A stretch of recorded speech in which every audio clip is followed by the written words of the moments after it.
Olá, bem-vindo ao nosso estudo de doutrina das quartas-feiras, continuando o estudo em Apocalipse.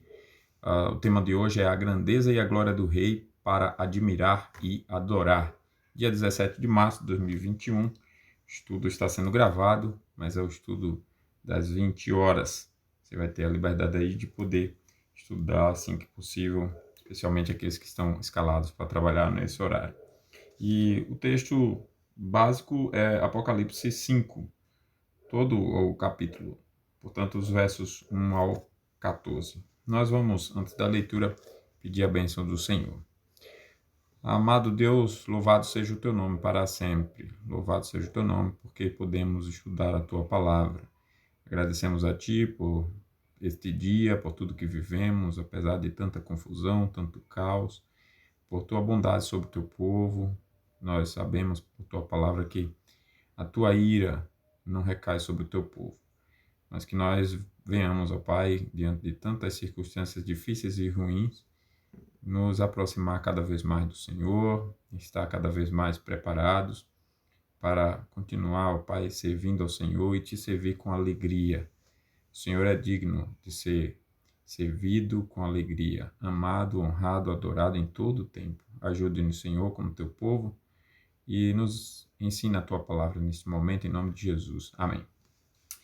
Apocalipse 5 diz assim, a palavra do Senhor.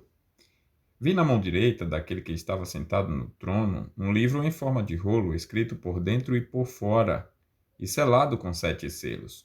Vi também um anjo forte, que proclamava com voz forte: quem é digno de abrir os selos e de quebrar os selos e abrir o livro? Ora, nem no céu, nem sobre a terra, nem debaixo da terra ninguém podia abrir o livro, nem mesmo olhar para ele. E eu chorava muito, porque ninguém foi achado digno de abrir o livro, nem mesmo de olhar para ele. Então um dos anciãos me disse: não chore.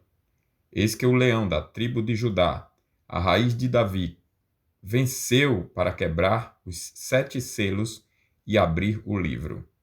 Então vi no meio do trono e dos 4 seres viventes e entre os anciãos em pé, um cordeiro que parecia que tinha sido morto.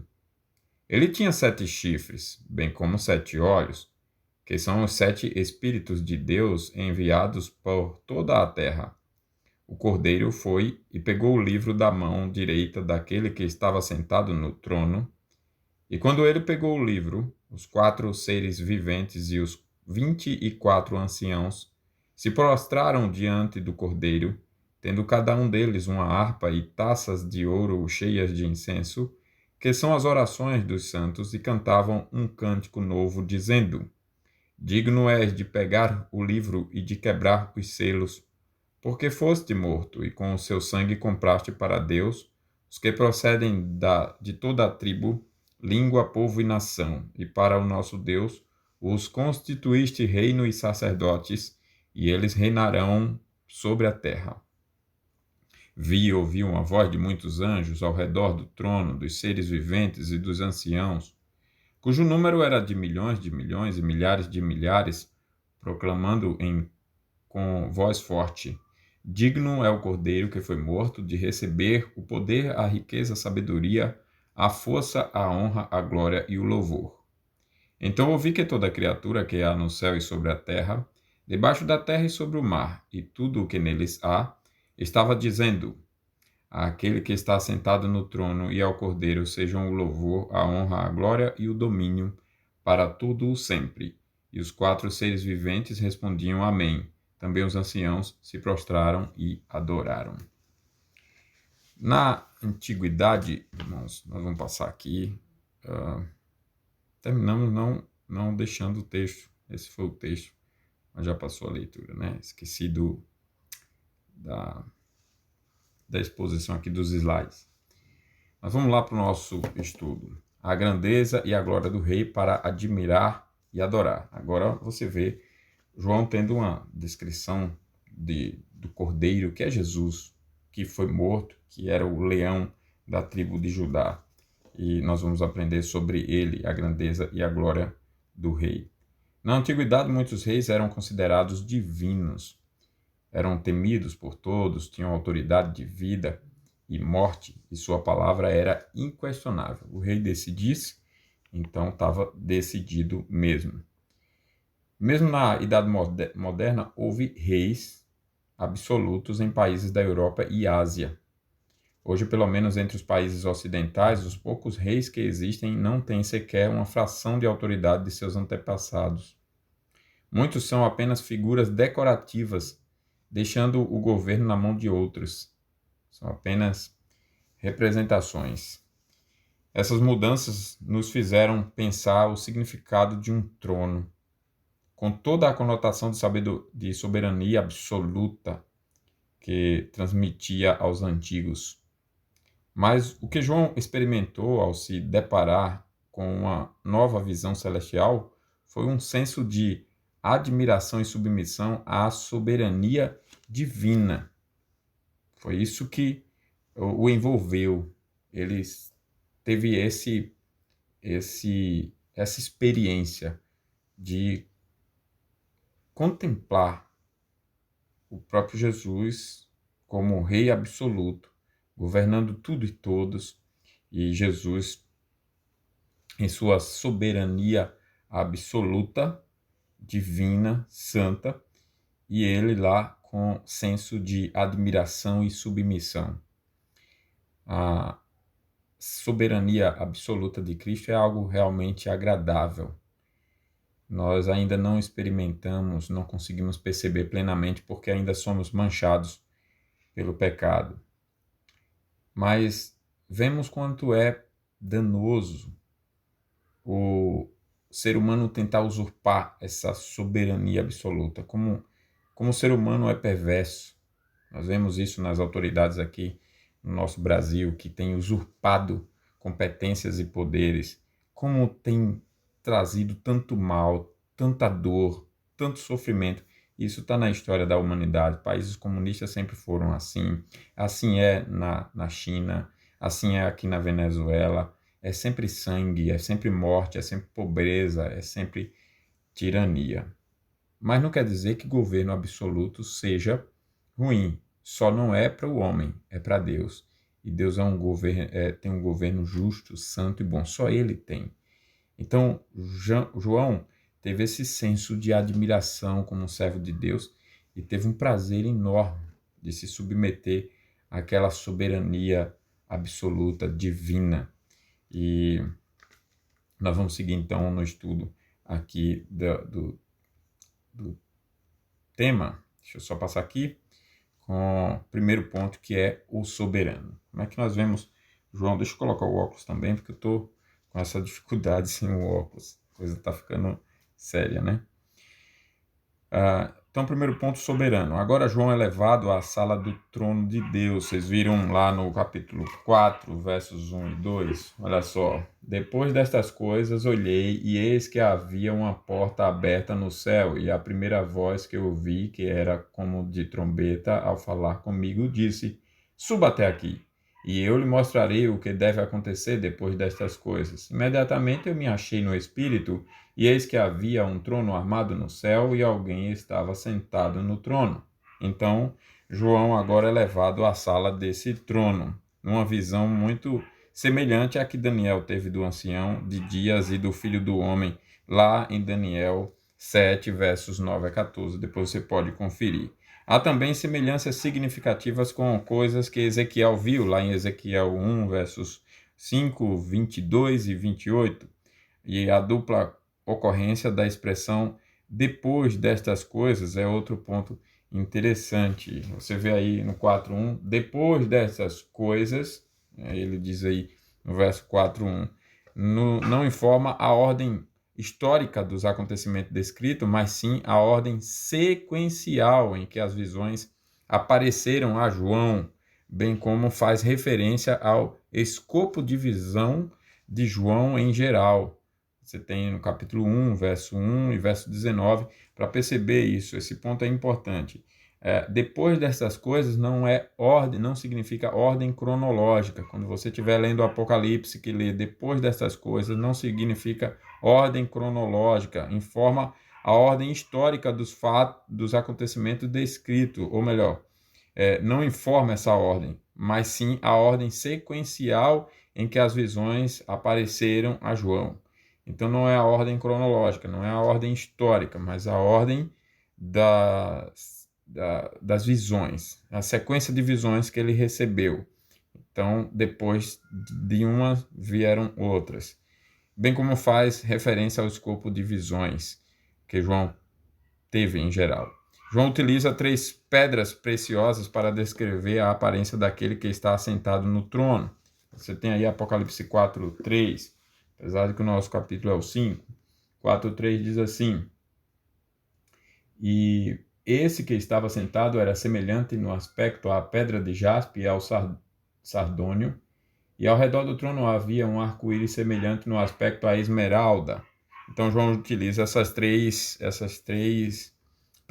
preciosas pedras para descrever a aparência daquele que estava sentado no trono. É instrutivo notar que num livro cheio de imagens, o apóstolo não descreve a divindade em si, mas apenas seu brilho, isto é, as joias representam a glória de Deus, Não tem realmente como você explicar a glória de Deus, porque é o próprio Deus. Deus é exaltado em si mesmo, e o seu ser de uma glória assim indescritível. Então João representa o brilho desta glória nessas descrições. Mais adiante, na descrição da glória da cidade eterna, a lista de pedras preciosas se amplia bastante, está lá no capítulo 21, versos 11 a 21 de Apocalipse. O arco-íris ao redor do trono relembra a visão de Ezequiel, bem como a misericórdia de Deus nos dias de Noé. Ezequiel 1:28, Gênesis 9:16, sugerindo que o trono de juízo também é um trono de graça para com o seu povo. Então, o mesmo trono que é juízo é para aqueles que são perdidos, para o diabo e seus anjos, é um trono de graça para o seu povo. Em seguida, João vê anciãos de branco, Apocalipse 4:4. Vamos acompanhar aqui. Ao redor do trono havia também 24 tronos, e neles estavam sentados 24 anciãos. 24 anciãos, vestidos de branco e com coroas de ouro na cabeça. Então, João vê esses anciãos que mais à frente se prostrarão e adorarão. Vamos ver agora verso 10 de João 4. Os 24 anciãos se prostravam diante daquele que está assentado no trono, adoravam o que vive para todo sempre e depositavam as suas coroas diante do trono, proclamando, e aí segue o louvor que eles proferem lá. Então, o número 24 é recorrente nas disposições do serviço sagrado no templo, e é importante perceber isso porque João é consciente dessas disposições, dessas referências, né? Primeiro livro de Crônicas 24, versos 3 a 19, 25, 6 a 31, 26, 17 a 19, mas é provável que se refira à soma das 12 tribos e dos 12 apóstolos. Se você ler, por exemplo, Apocalipse 21, versos 12 a 14. Vamos ver esse texto, Apocalipse 21, versos 12 a 14, diz assim a palavra do Senhor. Hoje eu estou com a versão Nova Almeida atualizada, tá? Quem perceber aí a diferença da leitura da tradução. Tinha uma muralha grande e alta com 12 portões, e junto aos portões 12 anjos. Sobre os portões estavam escritos nomes, a saber, os nomes das 12 tribos dos filhos de Israel. 3 portões se achavam a leste, 3 ao norte, 3 ao sul e 3 a oeste. A muralha da cidade tinha 12 fundamentos, e sobre esses estavam os 12 nomes dos 12 apóstolos do Cordeiro. Então, é possível que aqui se refira à soma, né, dos 12 tribos de Israel e 12 apóstolos, por isso 24. Em qualquer dos casos, esses anciãos devem ser identificados como seres angelicais, que representam a igreja. Então, outro símbolo aí, o que é que no final importa para a gente? Que são seres angelicais que representam a igreja, tanto da antiga quanto da nova aliança perante Deus. Isso está claro no que nós lemos no capítulo 5, versos 5 e 8, Olha o verso 5 que diz: então um dos anciãos me disse: Não chore, eis que o leão da tribo de Judá, a raiz de Davi, venceu para quebrar os 7 selos e abrir o livro. Verso 8 agora, né? Verso 8: E quando ele pegou o livro, os 4 seres viventes e os 24 anciãos se prostraram diante do cordeiro, tendo cada um deles uma harpa e taças de ouro cheias de incenso, que são as orações dos santos. O fato de estarem coroados e assentados em tronos indica que o povo de Deus já reina com seu Senhor. Esse é o sentido. A presença de relâmpagos, vozes e trovões saindo do trono, que está lá no verso 5, que nós lemos. Então, um dos anciãos me disse, verso 5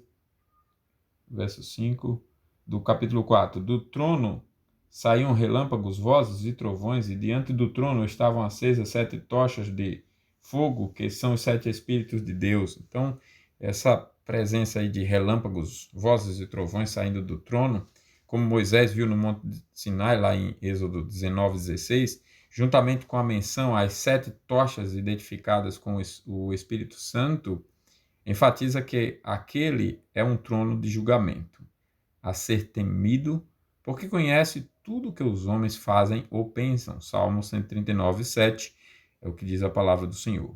O mar de vidro relembra o mar de bronze no pátio do templo de Salomão, segundo Reis 25:13, Jeremias 52:17 e verso 20 também, fazendo com que a sala do trono também represente o templo de Jerusalém. Diante do trono, há 4 notáveis seres viventes semelhantes às 2 visões de Ezequiel e Isaías. Ezequiel 1, versos 1 a 28, 10, 1 a 22 e Isaías 6, 1 a 7. Alguns estudiosos pensam que eles representam toda a ordem criada da vida animal em adoração àquele cuja vontade todas as coisas vieram a existir. Apocalipse 5:11, Salmo 148, 7, verso 10 também. Por outro lado, talvez apenas seja descrições simbólicas de poderosas criaturas celestiais que Isaías descreveu como serafins, como sugerem o fato de terem múltiplos olhos para vigiar os homens, múltiplos olhos para vigiar os homens. A adoração incessante dos seres viventes remete à Trindade, Apocalipse 4:3, Apocalipse 4:8, aliás.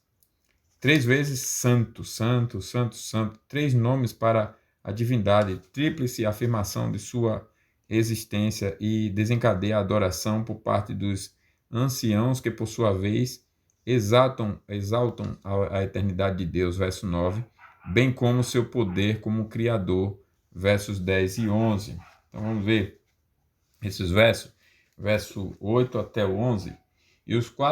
Capítulo 4. E os 4 seres viventes, tendo cada um deles, respectivamente 6 asas, estavam cheios de olhos, ao redor e por dentro, não tinham descanso nem de dia nem de noite, proclamando: Santo, Santo, Santo és o Senhor, Deus, o Todo-Poderoso, aquele que era, que é e que há de vir. Sempre que esses seres viventes davam glória e honra e ações de graças ao que está assentado no trono, ao que vive para todo sempre, os 24 anciãos se prostravam diante daquele que está sentado no trono, adoravam o que vive para todo sempre e depositavam as suas coroas diante do trono, proclamando: Tu és digno, Senhor e Deus meu, de receber glória e honra e o poder, porque criaste todas as coisas e por tua vontade elas vieram a existir e foram criadas. Então, temos aí essas representações já e os seus possíveis e mais próximos sentidos biblicamente, considerando o conhecimento de João e a sua consideração de toda a Escritura. Todas as imagens dessa visão de João transmitem o conceito de que Deus é o soberano sobre toda a terra, sobre todas as criaturas e sobre toda a humanidade. Ele é aquele que se assenta no trono e o seu trono é o centro do universo, de todo o universo, em torno do qual tudo gira. Tudo gira em torno desse trono de Cristo, desse trono de Deus. Mas note que no absolutismo monárquico não havia divisão de poderes do Estado. de modo que os reis não apenas governavam, mas também julgavam. Está lá em 1 Reis 3, 16 a 28, Provérbios 29, 14, Salmo 9, 8, entre outros. O trono que João vê não é apenas imponente, mas aterrador, com seus relâmpagos, trovões, tochas e feras aladas, pois o julgamento divino é igualmente terrível sobre os rebeldes ao seu governo e adversários do seu povo, de seu povo.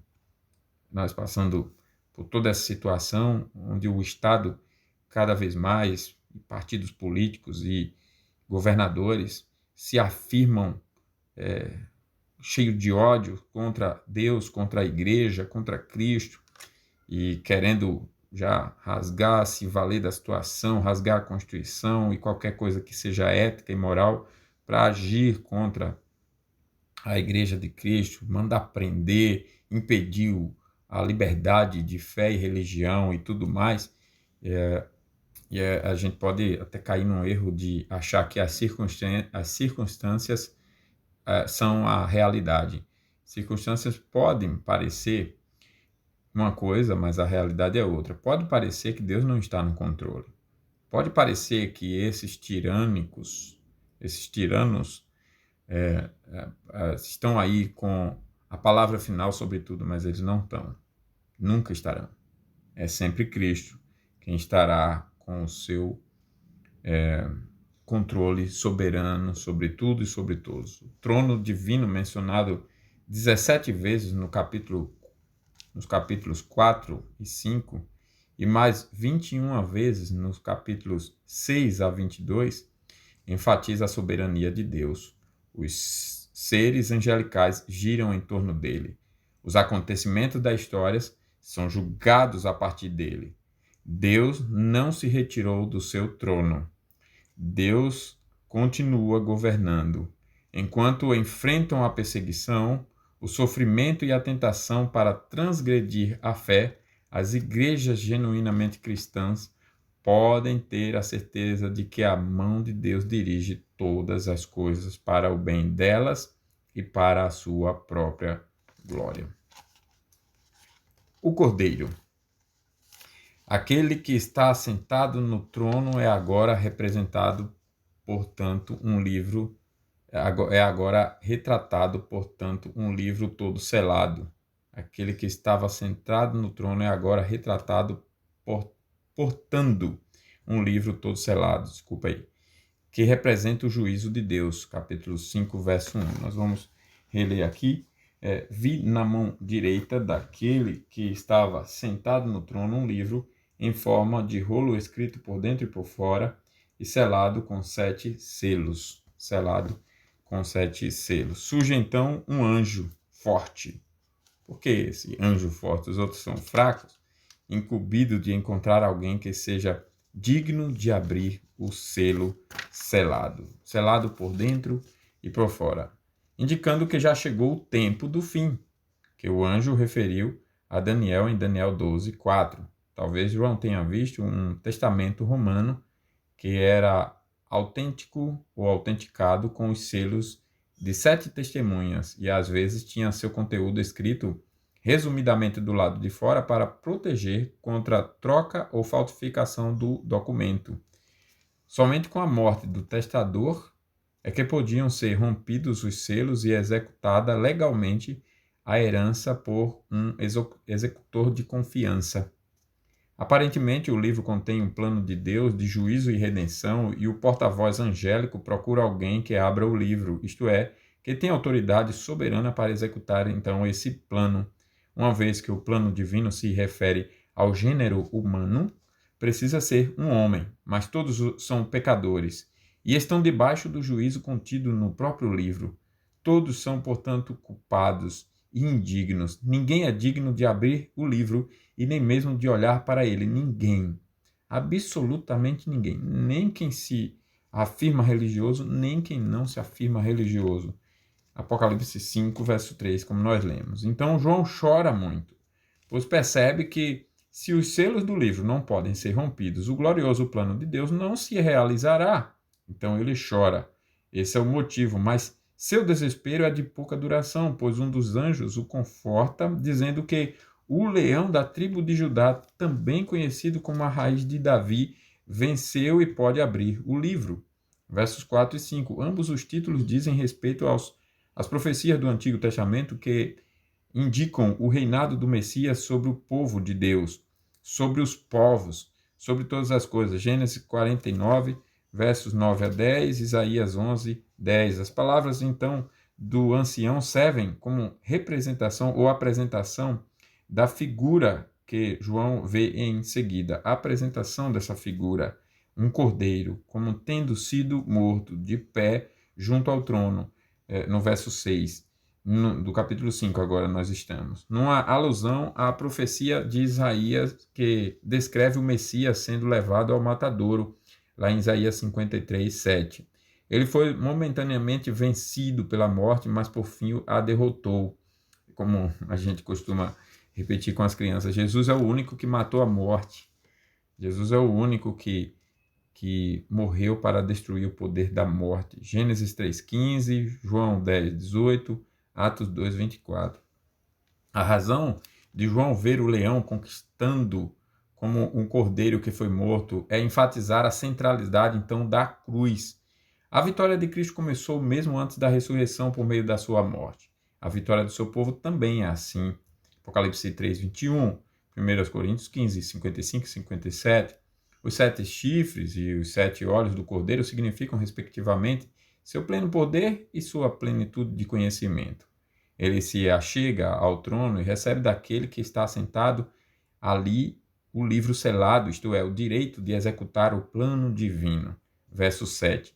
Os resultados da posição conquistada pelo cordeiro serão desveladas mais adiante. Mas antes, há mais uma cena de adoração celestial, nos versos 9 ao 14. Os seres viventes e os anciãos se prostram diante do cordeiro, tal como fizeram diante do próprio Deus, implicando claramente a divindade do cordeiro. Então esse cordeiro é divino, por isso que ele recebe adoração. Ninguém que não seja divino na Bíblia recebe adoração.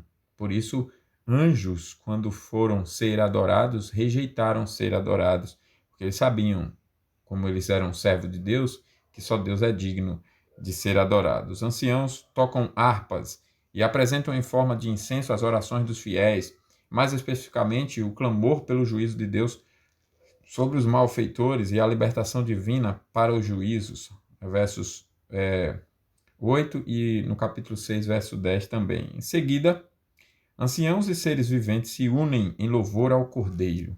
Imagine essa visão, imagine esse momento, né, como foi para João e como será quando estivermos com Cristo. Esse cântico é novo, é um cântico novo, pois é um louvor pela obra redentora e não pela obra criadora como o anterior, lá no capítulo 4, verso 11, que nós lemos: Tu és digno, Senhor, Deus nosso, Senhor e Deus nosso, de receber a glória, a honra e o louvor, porque criaste todas as coisas e por tua vontade elas vieram a existir e foram criadas. Então aqui você tem um cântico a Deus em adoração ao seu nome pela criação de todas as coisas.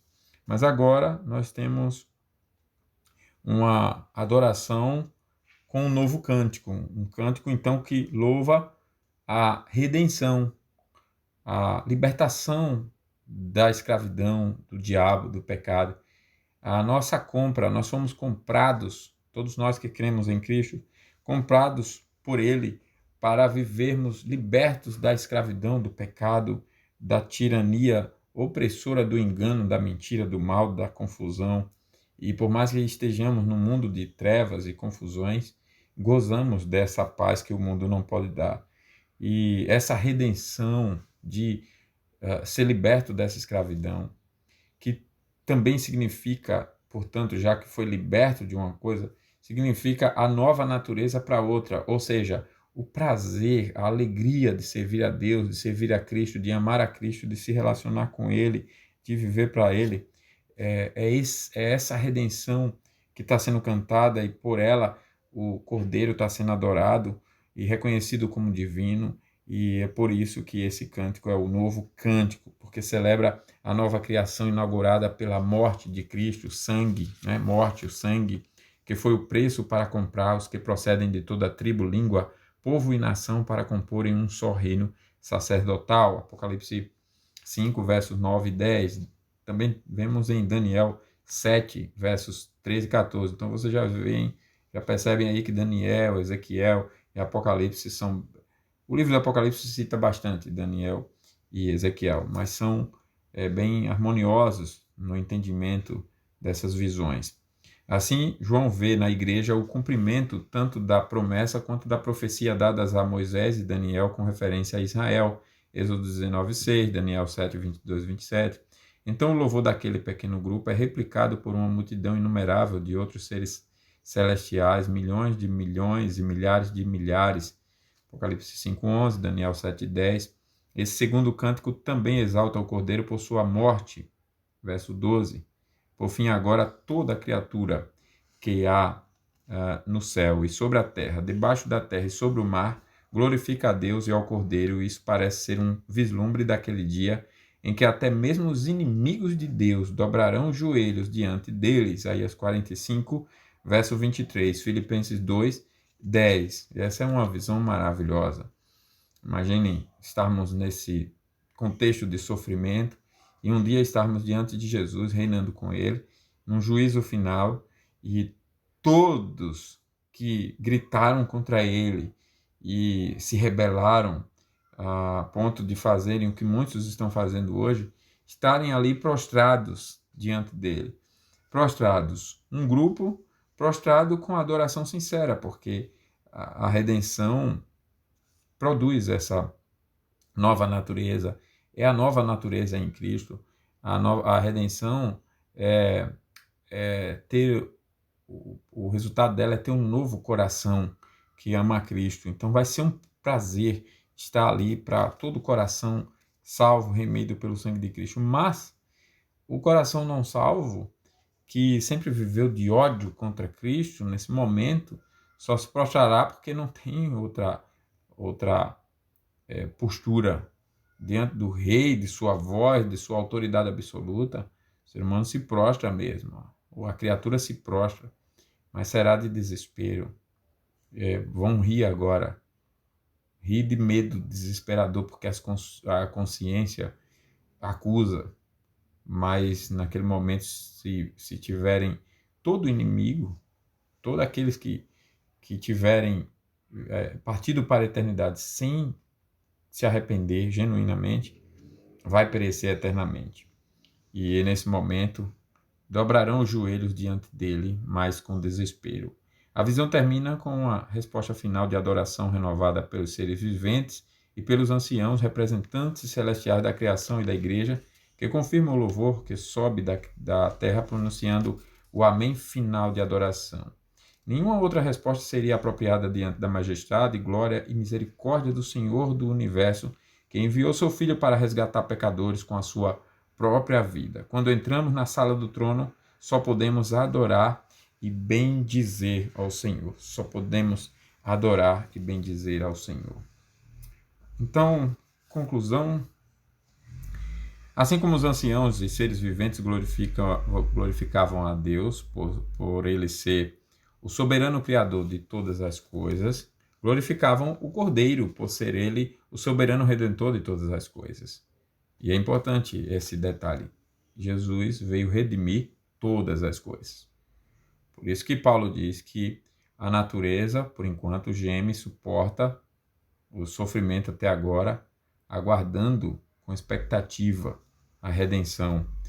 O evidente paralelo mostra que João pretendia estabelecer uma relação direta entre Deus como Criador e Deus como Redentor por meio de sua obra de Cristo, bem como afirmar a divindade de Cristo, o Cordeiro de Deus. Isso sugere que a redenção efetuada pelo Cordeiro é uma continuação da obra de Deus na criação, porquanto faz com que toda a criação atinja seu propósito original, que é dar a glória ao seu Criador. Como igreja, temos o privilégio de glorificar ao nosso Criador e Redentor voluntariamente aqui e agora, Só os verdadeiros filhos de Deus glorificam a Deus voluntariamente aqui e agora. E glorificar a Deus não é só dizer que glorifica, que é crente, mas é viver o padrão de Deus de ser tudo que Deus nos fez para ser. Se é homem, viver a masculinidade bíblica, se é mulher, a feminilidade bíblica, se é uma família no padrão de Deus, filhos no padrão de Deus, ser igreja no padrão de Deus. Eu sou crente em casa, isso não é glorificar a Deus. Mas eu pago minhas contas em dias, eu sou até mais ético do que um crente qualquer. Você pode até não ter negado Jesus como Pedro fez, mas você não é igreja genuinamente cristã. Mas a glória voluntária é então viver o padrão de Deus. Conhecer, procurar viver, querer viver, nunca aprovar os seus próprios pecados, ter consciência deles, reprová-los, reconhecer que sem Cristo você não vence os seus pecados, sem Cristo você não consegue ser o ideal que Deus quer que você seja, de crente, de santo, enfim, de pessoa, de servo dele, de filho dele. E esse verdadeiro crente voluntariamente adora a Deus assim, adora a Deus reconhecendo sempre a dependência absoluta da graça de Deus em Cristo para tudo, absolutamente para tudo. Nós somos desesperadamente carentes de Cristo. E essa disposição voluntária é o sinal da igreja genuinamente cristã, disposição voluntária de glorificar ao Criador e Redentor. Disposição que só é uma realidade na verdadeira igreja cristã. A igreja que muda o sentido da Bíblia para poder ensinar suas doutrinas e tradições não na verdade, é uma anti-igreja, nem nome de igreja deveria ter, é uma anti-igreja. Qualquer pessoa que se coloca dessa forma, agindo contra a Bíblia, toda a Escritura, ou mesmo que seja indiretamente, até explicando coisas da Bíblia, mas mudando vírgulas, não são genuinamente cristãs. Toda a ação contra a palavra significa toda a ação contra o dono da palavra, o Senhor da palavra, Jesus Cristo. Então a igreja tem esse privilégio. Aplicação, irmãos, em Apocalipse, percebemos que a adoração é uma das principais atividades celestiais e, portanto, a adoração comunitária é o momento de nossa vida terrena que mais se aproxima da vida no céu. Você tem valorizado a participação nos cultos com a igreja? Você tem valorizado isso? Ou, nesse momento de pandemia, que há decretos autoritários e refletidos, assim, se em todos os casos são intencionais ou não, mas o fato é que é irrefletido, sem sabedoria, sem inteligência, sem planejamento, de lockdown geral e acabou, e simplesmente todo mundo deve fechar, e no caso da igreja, mesmo rasgando a Constituição Federal, que diz que a igreja só pode ser fechada em caso de guerra, em caso de sítio, que não é o caso.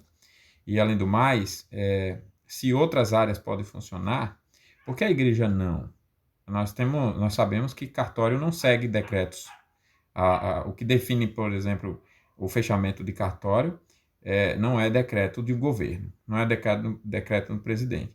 Cartório pode abrir, supermercado pode abrir, feiras podem abrir, as pessoas têm inteligência de estar lá cultuando. Mas a igreja não tem inteligência? As igrejas, os religiosos, são os mais exemplares, a maioria. Só essas falsas religiões e seitas e tudo mais que não tem esse zelo, mas a maioria dos religiosos coopera para o bem de todos. E se pessoas que trabalham em cartório e todos que vão utilizar sabem usar a inteligência para esse momento, porque a igreja não saberia. Porque a igreja não saberia, por exemplo, será que governos e as autoridades não sabem usar a inteligência de contextualizar o lockdown? E então, ao contextualizar, fazer um controle inteligente da coisa? Se realmente a intenção é o zelo pela vida humana, e essa deve ser uma bandeira realmente levantada, mas o bem pela vida humana, que mata pela pobreza, mata pela fome, não é uma bandeira corretamente levantada. E com isso, nossa liberdade de cultuar está na mira dessa agenda perversa, desses usurpadores de competência, desses aproveitadores da situação, desses perversos e autoritários, irresponsáveis, estão agindo realmente contra a igreja. Então, de novo, a pergunta: você valoriza a participação do culto? E você defende com unhas e dentes esse direito, essa liberdade que nós temos? Nós temos orado por isso, nós temos zelado pelo culto na igreja? Ou nós temos permitido que outras coisas ocupem esse momento tão especial? Outras atividades são sempre mais importantes. Tudo é sempre mais importante do que igreja, do que ser culto, do que cultuar, do que ser igreja. Nós devemos revisar a nossa agenda e os nossos conceitos, irmãos. Devemos revisar. O foco da adoração celestial é a glorificação a Deus como Criador e principalmente como Redentor. Esse é um livro que para muitas igrejas, em que o culto é focado em fazer o adorador se sentir bem, em fazer um bom espetáculo, entretenimento, etc. Reflita sobre se o foco de sua adoração tem sido teocêntrico, com o centro em Deus, ou antropocêntrico, centrado no ser humano. Reflita sobre isso, reflitamos essas igrejas, falsas igrejas, essas igrejas modernas que mudam o sentido bíblico e a finalidade bíblica da razão de ser igreja e da razão de ser do culto, e ao invés de adorar a Deus, de cultuar a Deus, de querer agradar a Deus, quer agradar o homem, são viciados em aprovação, se fazem amigos de Deus, tornam-se inimigas de Deus, se fazem amigos dos homens, do mundo, tornam-se inimigas de Deus. Então, como é que nós temos sido? Nossa agenda prioriza o quê? Como tem sido a nossa fé, a nossa religião? Que igreja, de qual igreja eu faço parte? De uma igreja que zela do culto no padrão de Deus, ou de uma igreja que busca agradar homens, agradar o mundo, agindo contra a vontade de Deus? Que Deus nos abençoe com o ensino da sua palavra, nos faça pensar nesse tema. O juízo é a próxima, é a sexta lição, vai ser: o juízo é liberado. Mas nos faça pensar nesse tema, a grandeza e glória do Rei, para admirar e adorar, e que nós possamos realmente admirar e adorar a Cristo. Vamos então encerrar com oração. Se você tiver alguma contribuição, compartilhe conosco pelo chat ou através do nosso WhatsApp. Deus o abençoe e tenha um ótimo descanso neste dia. Vamos orar? Senhor nosso Deus, grande é o teu nome e o nome do teu Filho, o Redentor do teu povo. A redenção que nos foi revelada, a redenção que foi prometida e cumprida, a redenção que já se iniciou e que se completará. Louvamos o teu nome por tão grande salvação, por tua palavra estudada, por esse ensino tão fiel, profundo, verdadeiro.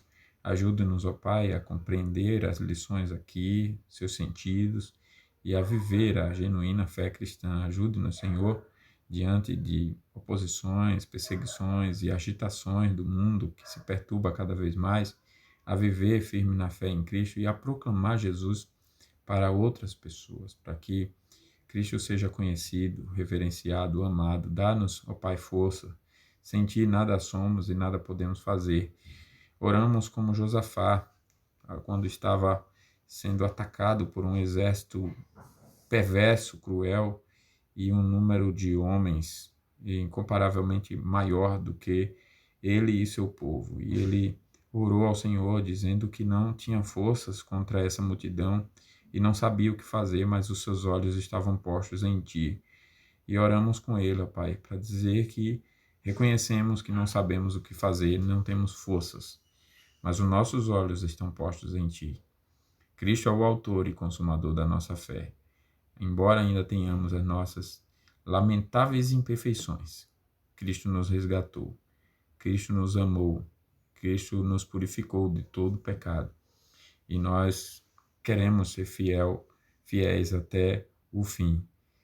Somente por tua graça nós seremos fiéis, sempre fiéis.